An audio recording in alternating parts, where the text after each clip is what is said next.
क्या आईवीएफ से जुड़वा बच्चे पैदा होते हैं? अगर किसी को जुड़वा बच्चे चाहिए तो वो आईवीएफ करवा ले।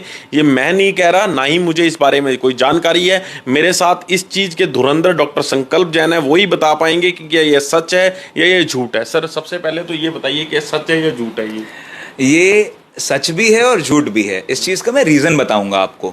बेसिकली आईवीएफ की प्रोसेस में फीमेल से एग लिया जाता है, मेल का स्पर्म लिया जाता है, उस चीज़ को हम लोग फर्टिलाइज करके लैब में एम्ब्रियो फॉर्मेशन करते हैं, जिसको हम डिप्लॉइड्स या अपनी भाषा में जो जो चीज़ें कहते हैं एम्ब्रियो फॉर्मेशन करते हैं।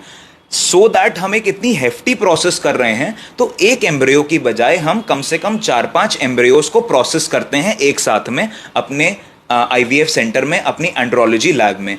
वहाँ पे जब एम्ब्रियोलॉजिस्ट का रोल आता है कि एम्ब्रियोज जब फॉर्मेशन हो चुके हैं, जब हम उसको इम्प्लांट करते हैं बच्चेदानी में, तो हम एक से ज़्यादा एम्ब्रियोज को इम्प्लांट कर देते हैं, बिकॉज बहुत सारे एम्ब्रियोज स्टिक नहीं हो पाते हैं या आगे सर्वाइव नहीं कर पाते हैं। लेकिन अगर हम 4 एम्ब्रियोज डाल रहे हैं या 3 एम्ब्रियोज डाल रहे हैं या 2 एम्ब्रियोज डाल रहे हैं, बहुत बार ऐसा होता है कि 2-2 एम्ब्रियोज भी फर्टिलाइज आगे हो जाते हैं। वहाँ पे आपको ट्विन्स, ट्रिपलेट्स ऐसी आप लोग को रिजल्ट्स मिलते हैं। बट इस चीज को ऑन पर्पस करना, that is a myth. But ये चीज हो जाती है, हम उसमें अपनी पूरी कोशिश करते हैं, बिकॉज बहुत सारे पेशेंट कहते हैं सर ट्विन हो जाए तो बहुत अच्छा है। तो हम 1 की बजाय 2 की बजाय फेलियर को रोकने के लिए, पेशेंट के ट्रॉमा जितना भी उसने फील किया है उस चीज से बचने के लिए, अपनी सक्सेस के लिए 1 से ज्यादा एम्ब्रियोज को इम्प्लांट करते हैं। इन टर्न पेशेंट को एक पॉजिटिव रिजल्ट मिलता है, जो कि हमारे ट्रिपलेट्स भी हुए हैं। तो उस चीज से पेशेंट खुश रहे हैं, हम भी खुश हैं और हमारा ट्रायल भी सक्सेसफुल रहता है। डॉक्टर साहब, ये तो मुझे क्लियर हो गया कि इसमें कोई इंटेंशंस नहीं होती। लेकिन क्या अगर मेरे मान लो किसी के साथ एक बार आईवीएफ से बच्चा हो गया, तो क्या दूसरी बार नॉर्मल बच्चा हो सकता है?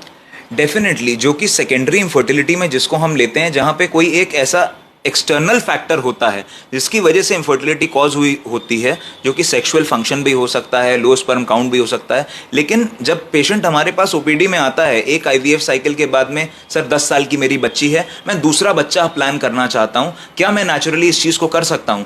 देन इसका जवाब ये होता है येस, क्योंकि उसका जो रीज़न पहले का आईवीएफ कराने का होता है, उस चीज़ को हम सॉल्व कर देते हैं। वो नेचुरली अपनी सेकंड बेबी को लेकर, अपने सेकंड बच्चे को लेकर सक्सेसफुल भी होते हैं और बहुत नेचुरल वे में, बहुत नॉर्मल वे में आगे अपनी मैरिटल लाइफ को कंटिन्यू कर ले जाते हैं।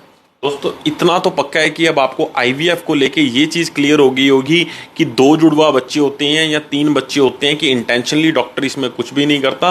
अगर आप चाहते हैं कि आईवीएफ आईवीएफ तक ना नौबत आए, या आपको लगता है कि शायद हमें कोई मिसगाइड ना कर दे, तो एक बार दिए गए नंबरों पर संपर्क करके आप भी परामर्श ले सकते हैं। और आपको, मुझे इतना पता है कि आपको जो यहाँ पर जानकारी मिलेगी वो शायद फेयर जानकारी ना मिल पाए, आप बहुत बड़ी लूट से भी बच सकते हैं। धन्यवाद।